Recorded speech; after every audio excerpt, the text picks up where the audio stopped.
Adi, c'est un apprenti qui brasse de l'air, si l'on peut dire. Blague à part, il est projeteur en ventilation chez Winkenbach à La Chaux-de-Fonds. Ça permet de traiter l'air en fait, puis éliminer tout ce qui est les polluants, le CO2, les odeurs, l'humidité, etc.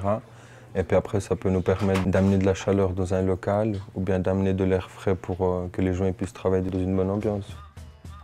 Que ce soit dans un appartement, une usine, un hôpital ou un atelier d'horlogerie, le traitement de l'air se fait partout et c'est toute une réflexion pour obtenir une atmosphère de qualité. Un petit exemple ?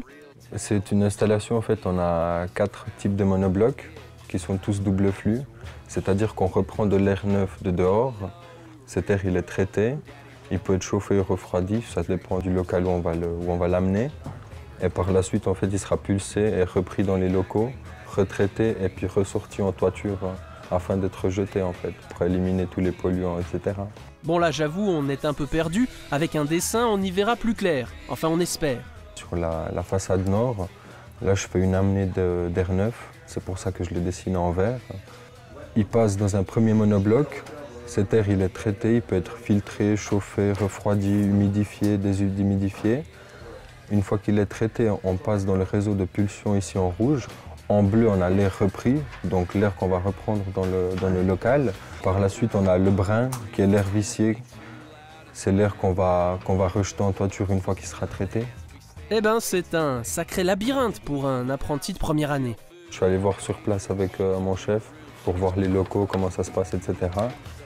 Et puis après, par la suite, c'est tout moi qui ai dû dessiner en fait, par rapport au cahier de charge du bureau d'ingénieur.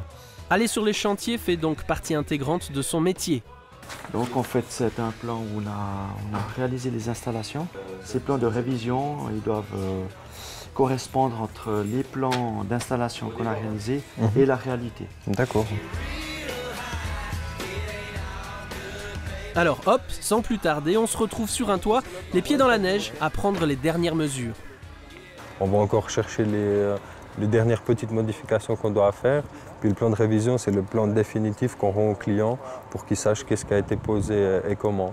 C'est quelque chose qui me plaît beaucoup. Le fait que ce soit très varié, qu'on ait l'aspect au bureau où on fait du dessin, des offres ou autre chose. Et puis après la partie chantier où on va avec nos monteurs pour voir qu'est-ce qu'on doit faire, comment faire, etc.